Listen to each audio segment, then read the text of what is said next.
Fermentuoti gėrimai tai nėra energetiniai gėrimai, kuriuos ten parduotuvėje žmonės perka, bet jie labai gerai įtakoja į mūsų metabolizmą. Jums galiu per kraštutinumus papasakoti tokį pavyzdį. Aš domėjausi mitybą Michael Phelps. Toks plaukikas buvo, kuris 23 aukso medalius olimpiadoje laimėjęs yra. Tai jis suvalgo 12 000 suvalgydavo, tada 12 000 kilokalorijų per dieną. Įsivaizduojat, koks kiekis maisto. Mes nebūtume pajėgus tokio kiekio suvalgyti, nes mes neturim tiek fermentų, kad jį išskaidyti, mes tiesiog apsinuodytume. Tai va čia toksai, vadinkim, kraštutinumas.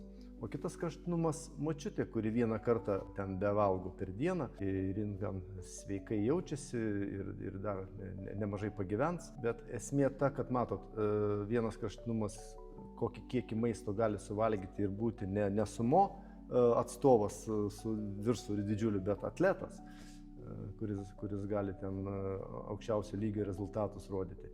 Tai va, o mes kažkur tai per vidurį tarpe, tarp tų dviejų kraštutinumų esam. Tai žiūrėkit, mano atveju buvo taip, kad aš 2005 metais begalėjau suvalgyti 2 kiaušinius, jeigu suvalgydavau 3 pusryčiams, man reikėdavo gelbėtis mezinforte, pangrolų, kažko savo padėti, nesustodavo viskas.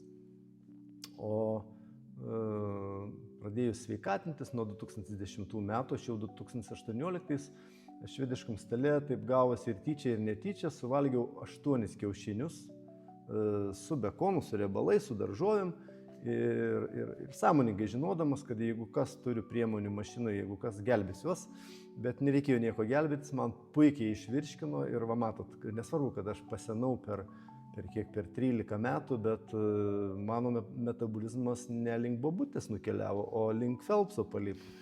Jo, ir aš galiu savo leisti rodyti savo rezultatus sportinėse varžybose. Pernai teko dalyvauti Hamburge pasaulinėse plentinių dviračių varžybose, kuriuose labai aukštai pasirodžiau. Iš 2500 startavusių atvažiavau 446 bendroje įskaitoje, savo amžiaus įskaitoje iš 301 24. Tai neįtikėtini mano rezultatai ir va per tai, kad gerųjų bakterijų pagalba man pavyko visiškai pagerinti savo virškinimo sistemą, metabolizmą pagerinti, kad aš galiu didesnį kiekį maisto perdirbti, įsisavinti ir paversti energiją. Realiai visos sporto šakos gali naudoti fermentuotus produktus, fermentuotus gėrimus ir rezultatai turėtų gerėti vien tik tai dėl to, kad čia yra labai daug gerųjų bakterijų. Teisingai suprantu? Taip, labai teisingai. Kuo geresnis žarnynas, tuo geresnis metabolizmas. Tuo mes labiau lipam link Phelpso, o ne link bobutės riedam. Tai va jau čia vienareikšmiai. Ten atskiros bakterijos atlieka savo atskirą darbą.